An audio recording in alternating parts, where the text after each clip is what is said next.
сильная молитва от врагов, злых людей и клеветников. Умягчи злые сердца наша, Богородице,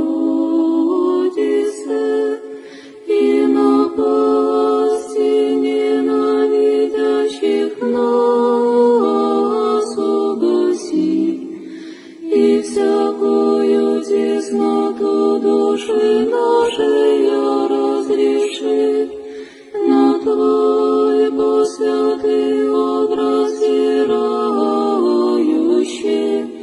Твоим страданием и милосердием о нас умиляемся, и раны Твоя лобызаем.